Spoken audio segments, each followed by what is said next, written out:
Hello everyone, welcome back to new video. तो कैसे हो आप? ऑफ कोर्स अच्छे होंगे। आज के इस सीरीज में बहुत कुछ सीखने को मिलने वाला है, क्योंकि आज हम यूपीएससी जैसे टॉपिक पर बात करने वाले हैं कि कैसे आप 12th के बाद अपनी तैयारी शुरू कर सकते हैं, क्या रहेगी स्ट्रेटजी, और सबसे इम्पोर्टेंट चीज़ कि आपको इसमें क्या पढ़ना है और क्या नहीं पढ़ना है। ये सबसे ज़्यादा इम्पोर्टेंट चीज़ है। ये सारे टॉपिक के ऊपर आज इस सीरीज में हम जानने वाले हैं। तो आप अगर सोच रहे हैं यूपीएससी करने की, तो आज का ये वीडियो आपके लिए बहुत ही ज़्यादा हेल्प करेगी। तो आप वीडियो को लास्ट तक ज़रूर देखिएगा, और वीडियो पसंद आए तो चैनल को सब्सक्राइब करके बेल आइकन को भी प्रेस कर लीजिएगा। तो चलते वीडियो को स्टार्ट करते हैं। सबसे पहले जान लेते हैं यूपीएससी है क्या। यूपीएससी, जिसका full form union public service commission होता है, और यूपीएससी एक ऐसा माध्यम है जिसकी मदद से आप आईएएस, आईपीएस, आईआरएस एटलीस्ट और भी ऐसे पद हैं जो यूपीएससी के माध्यम से आप पा सकते हैं। यूपीएससी का एग्ज़ाम इंडिया का सबसे टफ एग्ज़ामों में से एक माना जाता है। मैं ये नहीं कह रहा हूँ कि आपसे नहीं हो पाएगा। अगर आपको सही गाइडेंस और स्ट्रैटेजी पता है कि इस यूपीएससी की जर्नी में आपको क्या पढ़ना है और क्या नहीं पढ़ना है, तो आप यूपीएससी क्लियर कर ले जाएँगे। अब जान लेते हैं कि यूपीएससी की तैयारी शुरू करने से पहले यूपीएससी आपसे क्या डिमांड करती है इस जर्नी में आने के लिए, क्या रहेगी एलिजिबिलिटी। दोस्तों, सबसे पहले आपको 12th पास आउट होना होगा, वो भी किसी भी स्ट्रीम में। उसके बाद दूसरे नंबर पे आता है ग्रेजुएशन। आप ग्रेजुएशन किसी भी स्ट्रीम में पास कर लें। उसके बाद आप यूपीएससी का एग्ज़ाम जो है वो डायरेक्ट दे सकते हैं। इसके लिए अगर आप सोच रहे हैं कि हम 12th के बाद यूपीएससी का एग्ज़ाम दें, तो ये असंभव है। आप 12th के बाद डायरेक्ट एग्ज़ाम नहीं दे सकते। इसके लिए आपको ग्रेजुएशन हर हाल में करना ही होगा। वहीं इस एग्ज़ाम को देने के लिए ऐज की जो क्राइटेरिया है वो 21 वर्ष होनी चाहिए। अगर आप ग्रेजुएशन के साथ 21 वर्ष के हो चुके हैं तो आप इस एग्ज़ाम को दे सकते हैं।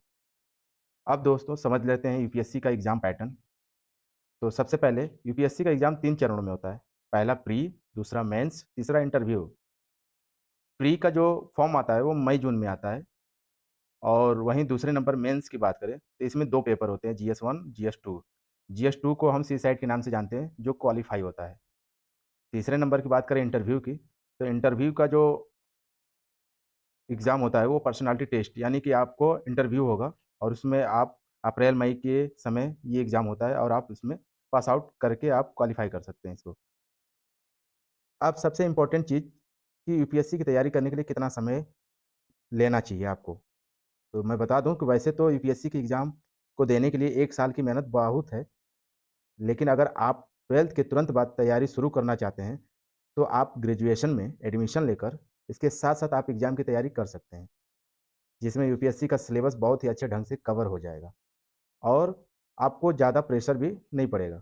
लेकिन बहुत से लोगों के पास इतना समय नहीं होता है, जो ग्रेजुएशन के साथ-साथ 3 साल प्रिपरेशन को भी दे सकें। इसीलिए मेरा मानना है कि आप अगर ग्रेजुएशन के साथ यूपीएससी के एग्ज़ाम की तैयारी शुरू करते हैं, तो उसके बाद आप एग्ज़ाम के लिए प्रिपेयर हो सकते हैं।